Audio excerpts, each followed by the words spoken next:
A GTM audit used to be a $2,000 consulting engagement. Now, the findings it came back with were never worth $2,000. The expert doing the looking was. AI just made that looking cost next to nothing. I'm Jeff Sauer, and I used to sell that $2,000 engagement because the looking genuinely took that long to deliver effectively. If you didn't know about me, I built and exited an 8-figure agency doing exactly this work. And now I run MeasureU, where we help marketing and measurement consultants do their work faster and at a higher margin by leveraging AI. Now, the technique I want to show you that makes audits like this a breeze uses Cloud Desktop connected to the Google Tag Manager MCP server. With these two tools in place, you can run a structured audit against a 33 checkpoint framework, and 2 to 5 minutes later, you have a full report with prioritized findings. That report is what used to come back from the $2,000 engagement. Now, if you work in measurement and you're not subscribed yet, this channel is worth your time. If you work in marketing, you probably know that most tagging problems are not very exotic. They're mundane, sitting in plain sight,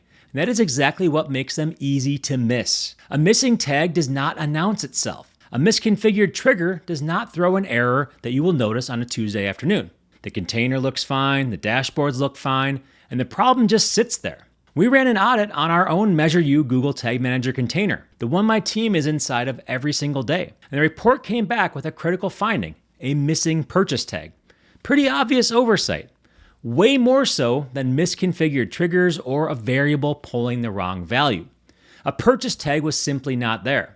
While now MeasureU's purchase data itself was not at risk because purchases ran through a direct cart connection that sits completely outside of GTM. But that is exactly why the finding is easy to miss. The core reporting looked fine, so there was no signal that anything was wrong or that could be wrong.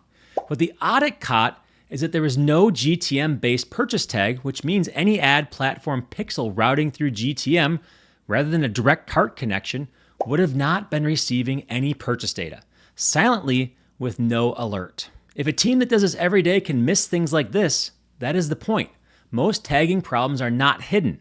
They are obvious, and obvious is exactly what gets overlooked. If you've ever assumed a client's container was fine and then later found out that it wasn't, comment audit below because I want to see how common this actually is. Service providers used to charge for GTM audits because they took time. Turns out that time was the main thing you were charging for. AI just took that part down to a fraction of the time investment it used to take. So what does that old $2,000 deliverable actually look like now that it comes back in 2 to 5 minutes? Let's run through the MeasureU Pro GTM Audit tool. The output is a full report you can hand to a client or drop straight into a deliverable. It opens with an executive summary, a plain language overview of what the audit found, what the overall health of the container looks like, and where the biggest risks are. Below that is a container health breakdown, so you can understand the shape of the problem before you read any individual findings. Then comes the full checkpoint list, 33 checks, each one marked pass or fail. And that is useful, but it is not the part that matters the most. What matters is the priority findings section,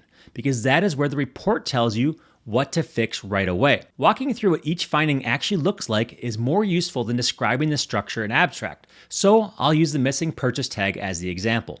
The first field is priority, and this one came back critical, which means that it sits on top of the report and is the first thing anyone sees when they open it. The second field is theme, and this fell under conversion tracking, so the category of risk is clear before you have to read a word of the detail. The third field is evidence pulled directly from the container scan.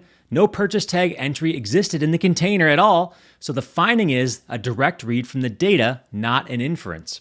The fourth field is why it matters, written in plain English, specifically that any platform pixel routing through GTM rather than a direct integration was receiving no purchase data, silently with nothing in the interface to flag it. The fifth field is a recommendation. Add the purchase tag in GTM or confirm that a non-GTM fallback is intentionally covering that signal for every downstream platform. The sixth field is implementation notes, so whoever touches the container next has specific guidance on where to make the fix, not a general direction. And the same audit that flagged the missing purchase tag as critical also marked several other tags as well implemented, including the time-based settings. So you're not just handing a client a wall of red flags. They can see where their setup is solid and where it needs work, and that is a very different conversation to walk into. One thing worth knowing is how consistent this holds across Google Tag Manager accounts with very different containers. On the small end, we have run it on a container with 14 tags and gotten a complete structured audit file, same format, same 33-point checklist framework,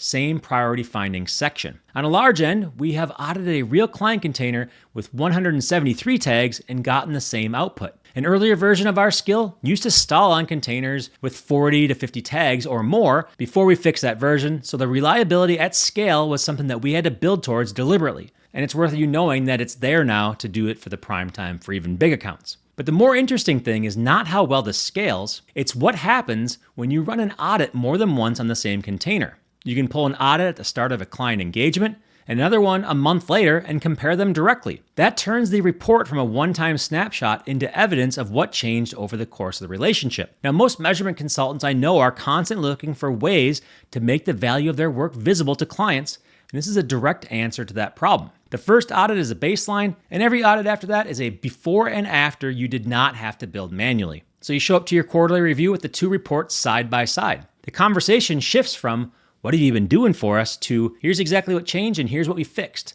And that is a much stronger case for continuing the engagement. If you want to see what this looks like on a real container, make sure you hit subscribe because we talk about stuff like this all the time on our channel. Most GTM audits get this wrong, and I say this having done a lot of them manually. A checklist that flags a problem without telling you the priority, the reasoning, or what to do next is not very useful. I've seen audit outputs that are essentially a spreadsheet of red cells with no context, and the client looks at it and asks, which one do they fix first? So you have to go back and do all the thinking anyway. The whole point of a structured audit is that the prioritization is already done when the report lands. Critical findings are at the top, low priority housekeeping is at the bottom, and you are reading a brief, not triaging a flat list. Because each finding includes the evidence and the implementation notes, the person doing the fix does not have to reverse engineer what the auditor meant, which matters a lot when you are handing this off to a client or a developer on the client's internal team. The other thing it changes is how you position this work. The $2,000 engagement produced a deliverable, not just a conversation.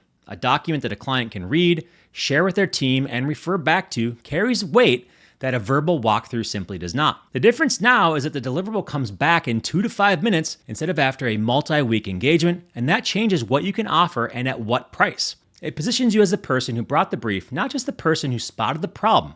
The output does the credentialing for you. If you want to see the full 33-point checklist, what it actually checks, and how it scores each one, you'll want to join MeasureU Pro, where this resource is exclusive for our members. Drop audit in the comments and I'll send over details about how to apply. The GTM Audit Skill lives inside MeasureU Pro along with implementation support for acting on what it finds. So if the audit comes back with a critical finding, which based on what we found in our own container is more likely than you would expect, you are not left figuring out the fix on your own. The skill file and the support for acting on what the audit surfaces are in the same place. Knowing what to do with a critical conversion tracking finding in a client's container is a different skill from running the audit.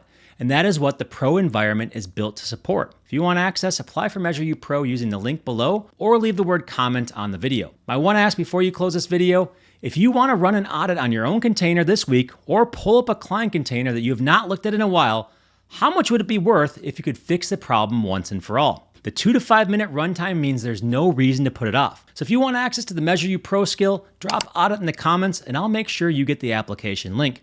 That's all for this one. We'll see you in the next video.